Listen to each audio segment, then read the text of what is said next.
hungry. I'm hungry to go through the 29 slides that I have for you. I'm hungry to share some of my intellect. And I'm certainly hungry to crash my time as quickly as possible so that I can get to the lunch. You want to do in digital marketing, the bloke out there as a client who says, let's do Facebook marketing. Business is all about revenue and profitability. And Facebook is attempting to get advertisers in. And guess what? They are also keeping things from the advertisers who are actually paying them about $10 billion in 2014. Which means that an advertiser comes in here, does a lot of song and dance, gets people to like them, and you know what? You get only 10% of those people access at a random space. So the advertisers are really having a tough time. Whenever you're looking at online marketing, any platform that you have, be it Twitter, be it Instagram, be it any platform, understand who are the creators. How do I influence them? Who are the viewers of the content that's created? And how does the advertiser platform helps you? Because you have an end objective, right? Pharma, when you look at it, there is this little guy who has got an issue, a challenge. Sometimes it's a thing which is bothering him, like morbid obesity, or it's something to do with cancer, or it's something to do with infertility, like the way you saw. And you got this little family really bothered about this guy's problem. And both of them together, or all of them together, becomes the consumer. And these guys are literally reading. In fact, in the morning somebody said, nobody would read scrolls of information about a disease. I will bet if there is an individual in your family who is having cancer problem, you will sit through reading every material available to you. You're talking about a very emotional aspect. And when that is the case, they reach out to the doctor. And the doctor looks at it. Thankfully, he gives more than 3 minutes. So to the patient, but that's the time that they spend is, again, questionable. And they send you to a pharmacy to buy some medicines, then a test for you to do, and the last but not the least is get you hospitalized. That's not all about the ecosystem. Then you got this health insurer who will say, okay, you pay me $20,000 every year. If you get sick, you need to go to that specific hospital or go to this doctor or buy this medicine, right?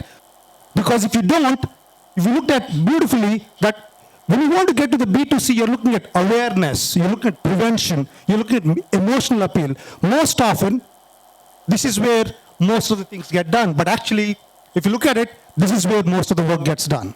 It's not just doctors, ladies and gentlemen. It's the entire, when you're putting a marketing message, be it online or offline, if you have got 27 statements that you've written in your marketing message, do you have one message for this guy? Do you have one message for this guy? You should be able to pick that up. Because when somebody is looking at your marketing message, they're attempting to spend the time, intellect, money, and effort to get you into and get yourself profitable and business-wise. But coming back to it, this is the campaign approach that I wanted to spend a lot of time on. But tactics are different tactics here. You're talking about where do our online users spend time on? They spend time on search. They spend time on social media. They spend time on email. They spend time on mobile. And what kind of platforms do I need to really look at? Going back to what the Facebook thing said, I said, every platform has got these 3 stakeholders. The viewers, creators, and advertisers understand those platforms. In fact, in online marketing, one thing that I always tell people is, it's like dating. If you're not hitting always, bad. If you're not hitting effectively, bad. Because you get that nanosecond attention that you have.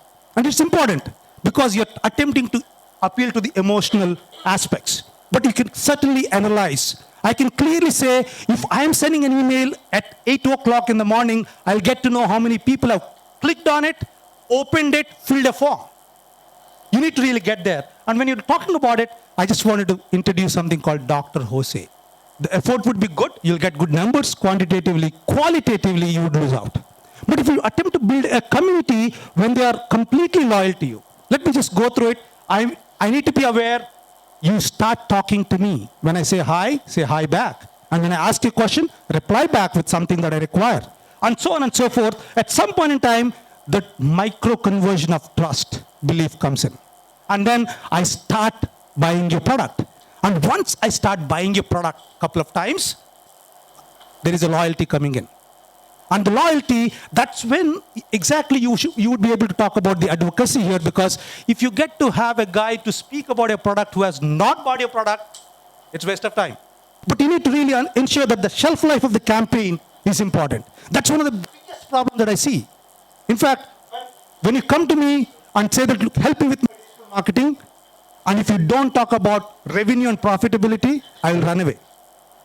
But if you talk about revenue and profitability and talk to me about 30 days, 60 days campaign, I will again run away, because it's better not to get into that relationship at all. But coming back to it, ensure that you optimize your KPIs and measurable ROIs. And ROIs will come with due effort.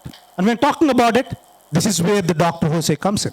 Today, I get to know how many kilometers I walked. I get to know how many calories that I ate, and I feel bad about it.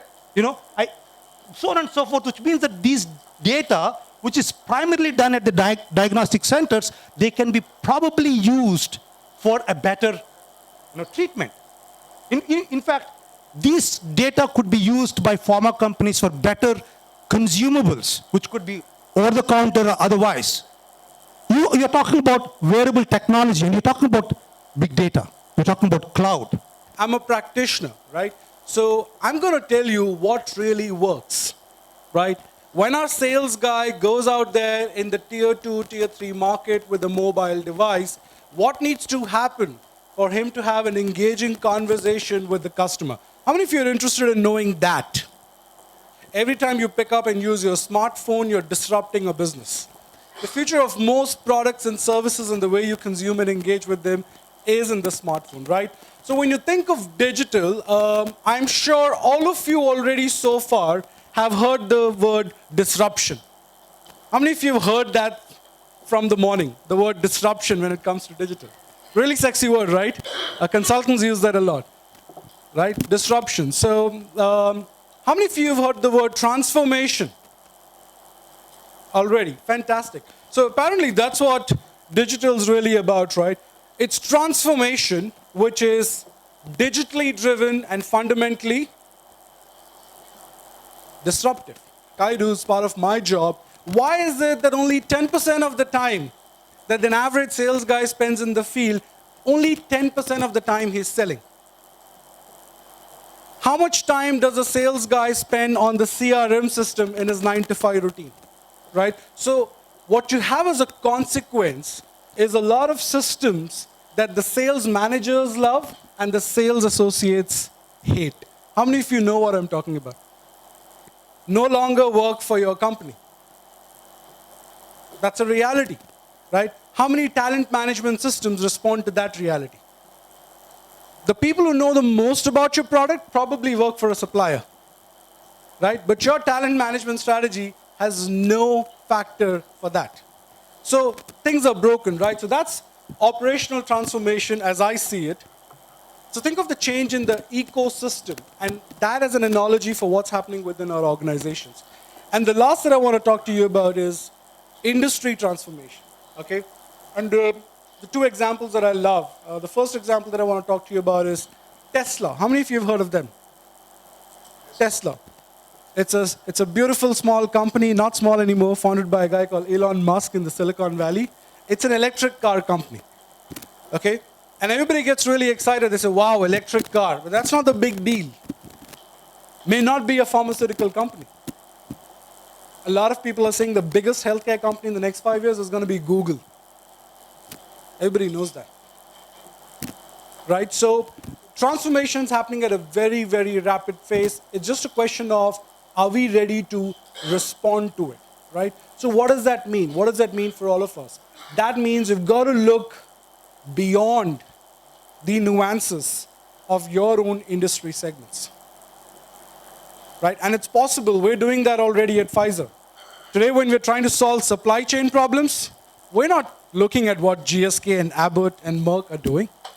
We're looking at what Flipkart is doing. Because who's figured out supply chain in India better than Flipkart and Amazon? In the shortest period of time, with a phenomenal ROI. right? Folks who are responsible for capability development of their employees. I asked them, what in your view could be a potential game changer for learning? Okay? And I gave them some options, and you can see 28% people said enterprise social networks. Right? So my question, I know we have mostly a pharma representation. How many of you have an enterprise social network? In India, you've got 70% of work still happening via instructor-led modules. So there's a huge dependency on one person just getting up on stage like this and talking to people. But slowly and slowly, that one person is going to get redundant. Because you've got a workforce of 8, 10,000, you can't put enough warm bodies out there to train others. Right? So how are you leveraging technology? So clearly tells you that while the chief learning officers are clearly articulating that the roof is on fire, but the proof is always in the eating.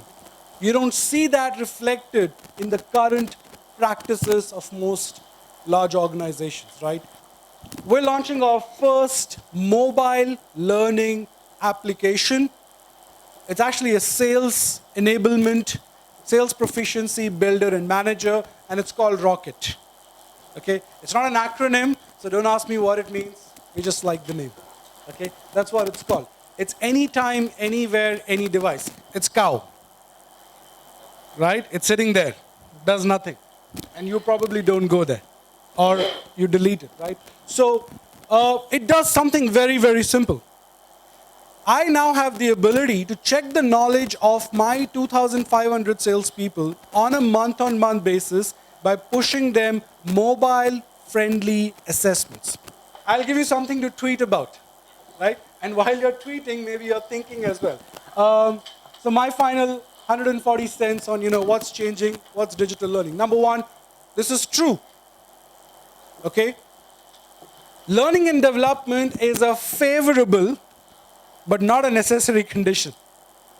Okay, so let's not fool ourselves. It'll happen even if you're not there. People are not going to say, oh my God, there is no learning manager, I'm not going to learn. Never happens. You're a favorable condition, so stay real and add value. Very important for all of us to remember. Number two, if you really want to do digital learning, you've got to think device and platform agnostic. Because 2 years back, everybody said, oh my God, house on fire, iPad, iPad, iPad. Right? What sold more in 2014? You clearly know the answer, Android. What's going to sell most in the next 2 years? Maybe that operating system doesn't exist today. Right? So don't link any of your digital initiatives, like some consultants may let you believe, with a pad, with a Mac, with a tablet or a Note 4. Right? Don't get device attached, make it completely agnostic. Number two, and this is not about tactical stuff like which LMS to buy and all, it's too tactical for this discussion, but build the behavior. In most organizations, you have a project team formed which goes and evaluates what learning technology is out there that they can procure to incorporate digital learning. But there is no project team that says, hey, now we've got the technology, who's going to make sure that people adopt? Who's responsible for adoption? So if you don't have an adoption team in your organization that's going to teach people how to engage with these new digital tools, your project's not going to work. So something for all of us to think about. And this is so true. I mean, a course doesn't solve all the problems. So are you thinking resources? And that's what really technology helps you do, right? And are your people working out loud? Okay, the question that I asked right at the beginning, how many of you are using some type of an enterprise social network? Because truth be told, in 2015, gone are the days of the moral of the story. You remember those times? Still happens in, I hate it. If I walk into a training session and a trainer of mine is doing a moral of the story, he knows he's getting pulled out. Who wants to listen to the moral of the story? Because you've got your own morals, right? And by the time the story is over, the context has changed. So people want to know the story as it is getting built. So are you encouraging people? So think about it. If you have an enterprise social network and you have a team of people working on a productivity improvement project, why can't you have them do a daily post on your social network talking about what happened today. I met Avinash, and we spoke about productivity, and we realized we're doing X, Y, Z, which is ridiculous. We shouldn't be doing it. Rather than that information coming to somebody 4 months down the line, because that one piece of information could make a 10% incremental difference to somebody who's reading it now.